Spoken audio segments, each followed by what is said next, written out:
저는 개인적으로 룻기를 읽을 때마다 이 룻기의 스토리가 참 제 마음에 참 애틋하게 다가옵니다. 고향이었던 이 베들레헴에 흉년이 들면서 이 나오미는 모압 땅으로 이주하지 않습니까? 안타깝게도 그 이방 땅에서 남편 엘리멜렉이 죽게 되죠. 그리고 두 아들이 이방 모압 여인들과 결혼을 하는데 그 두 아들 역시 죽고 맙니다. 그러면서 이 나오미의 삶이 얼마나 어려졌겠습니까? 그는 다시 이 이방 며느리 두 명을 끌고 고향으로 돌아오는데요.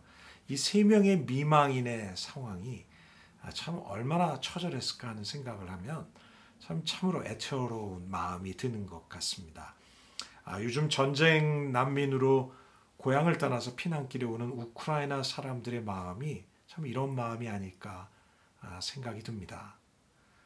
이 나오미가 이 고향으로 돌아온 후에 이 며느리인 이 롯의 인생을 생각하면서 그를 자기 품으로부터 떠나보내려고 하죠.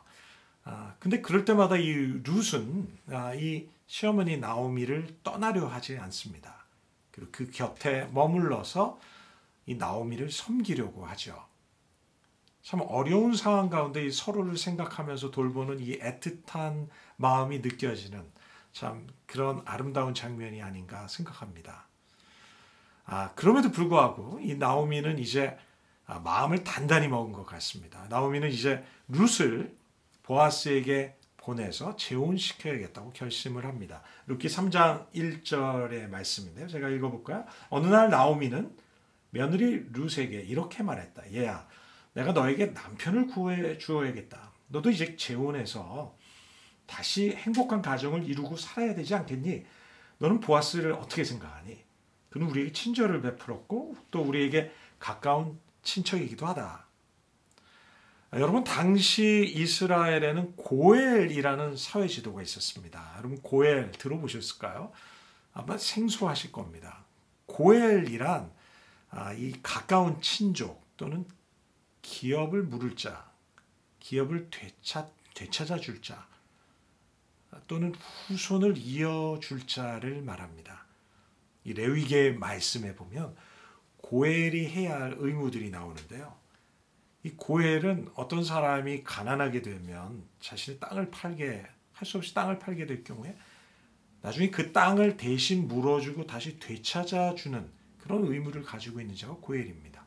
고엘의 또 다른 의미는 어떤 사람이 빚 때문에 종으로 팔려간 경우 그 몸값을 대신 물어주고 자유케 해주는 역할을 했죠. 또 그뿐만이 아닙니다. 어떤 사람이 아들이 없어서 죽었을 경우 그 대를 잇지 못할 경우 고엘은 이 미망인과 대신 결혼해서 아들을 낳아주기도 했습니다. 당시 이 고엘 제도에 따르면 이 보아스는 이 가까운 친족이었기 때문에 남편을 잃은 이 룻과 결혼을 해야 하는 의무가 있었던 것이죠. 나오미는 보아스가 이 룻의 고엘이었던 것을 알았던 것 같아요. 그래서 2장 20절에 나오미가 이렇게 얘기합니다. 그 사람은 우리의 친족이니 우리 기업을 물을 자 중에 하나이다. 이 개역성경의 표현인데 기업을 물을 자라는 표현이 있는데요. 이 기업을 물을 자라는 말은 이 고엘이라는 히브리어 동사형 가알이라는 단어가 있는데요. 그 단어입니다. 동사형입니다. 기업을 물으다, 기업을 되찾다, 대속하다라는 의미입니다. 이 나오미가 나중에 이제 이 룻을 마침내 이 보아스에게 보내게 되죠. 그때 이제 룻은 순종해서 보아스에게 찾아가서 보아스에게 얘기합니다. 보아스가 바로 자신의 기업을 물을 자, 자신의 고엘이라는 것을 말해주죠. 3장 9절인데요. 보아스가 너 누구냐라고 물으니까 룻이 나는 당신의 종 룻입니다. 나와 결혼해 주십시오. 당신은 나를 돌볼 책임이 있는 가까운 친족입니다. 이렇게 얘기합니다. 이 말은 당신이 나의 기업을 물을 자, 나의 고엘입니다. 라는 뜻이죠. 참, 근데 너무 놀라운 사실이었는데 참으로 이 룻기에 나오는 이 보아스라는 인물은 누군가를 상징하고 있다는 것입니다. 이 구약 시대의 고엘이었던 이 보아스는 도대체 누구를 상징하는 것일까요? 한번 맞춰보십시오. 그것은 바로 오실 메시아이신 예수 그리스도를 예표하고 상징하는 인물이 바로 보아스인 것입니다. 예수님은 이 신약 시대의 고엘, 즉 기업 물을 자, 기업을 회복시킬 자로 오신 것입니다. 이미 여러분들에게 말씀드린 것처럼 이 기업 무르다, 기업을 회복시키다라는 이 가알이라는 동사는 대속하다라는 의미를 포함하고 있어요. 대속하다. 다시 말하면 죄로 말미암아서 사단의 종이 된, 그래서 우리가 종 노릇한 우리를 회복시켜 주시고 자유케 해 주시기 위해서 예수님께서는 십자가에서 자신의 생명을 우리를 위해 대속물로 주시면서 값을 치러 주셨다는 의미인 거죠. 사도 바울은 고린도전서 6장 20절에 이렇게 얘기하죠. 여러분은 하나님께서 값을 치르고 사들인 사람입니다. 이 값을 치르고 사들인 사람, 이 값을 치렀다는 말이 바로 대속하셨다는 의미. 우리를 위해서 자기의 생명을 대신 주시고 대속해 주셨다라는 의미인 것이죠. 그럼 구약 성경의 이 구석구석에 이렇게 오실 예수님에 관한 이 예표들이 정말 많이 나타나 있는 것을 보게 됩니다. 그것을 보면 이 예수님은 오래전부터 우리를 위해서 대속하시기 위해서, 우리를 죄에서 대속하시기 위해서 오시기 위해서 준비된 분이셨다는 것을 깨닫게 되는 것이죠.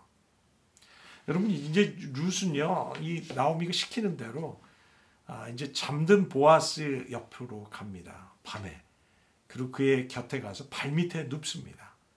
그리고 보아스에게 얘기하죠. 자기 자신을 아내로 맞아달라고. 여인으로서 이 부끄러움이나 체면도 무릅쓰고 룻은 보아스에게 자신의 기업을 회복시켜 줄 자가 되어달라고 여러분 담대히 요청합니다.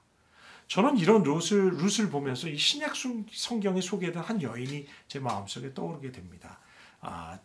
예수님의 발 앞에 앉아서 값비싼 향유 옥합을 깨트려서 예수님의 발에 붓고 자신의 머리털로 닦았던 그 여인.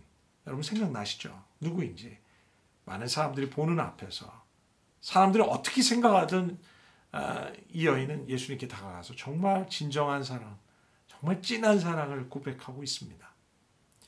그 여인은 예수님이 우리의 죄를 대속해 주시고 회복시켜 주실 그런 기업 물을 자, 대속자로 오셨다는 것을 이 여인은 알았던 것입니다. 사랑하는 형제자매 여러분, 예수님을 우리가 어떻게 믿고 있는 거죠? 어떻게 대하고 있는 거죠? 어떻게 그분께 우리가 나아가고 있는 것이죠? 예수님은 우리 인생의 고통의 문제들로 우리가 혼동되고 망가졌을 때 마치 이 룻처럼 나오미처럼 우리 인생이 정말 망가질 대로 망가졌을 때 어려움을 겪을 때 유일한 회복을 주시는 유일한 해결책을 주시는 그런 유일한 분이시라는 것이죠. 예수님은 기업을 회복시킬 자, 대속하실 자, 우리에게 회복을 주실 우리의 영적인 고엘이신 것입니다. 예수님만이 우리 인생을 회복하시고 우리를 새롭게 하실 유일한 분이시라는 것입니다. 여러분, 이분을 우리가 어떻게 믿고 있죠? 얼마나 그분께 간절히 나아가고 있는지, 얼마나 그분을 가까이 하려고 하는지 우리가 돌아볼 필요가 있습니다. 사랑하는 형제자매 여러분, 오늘도 우리가 이 예수님을 향해서 더욱 가까이 나아가서 그분을 통해서 여러분 인생의 회복을 경험하는 그런 놀라운 축복이 여러분의 삶에 있기를 주님의 이름으로 축원합니다.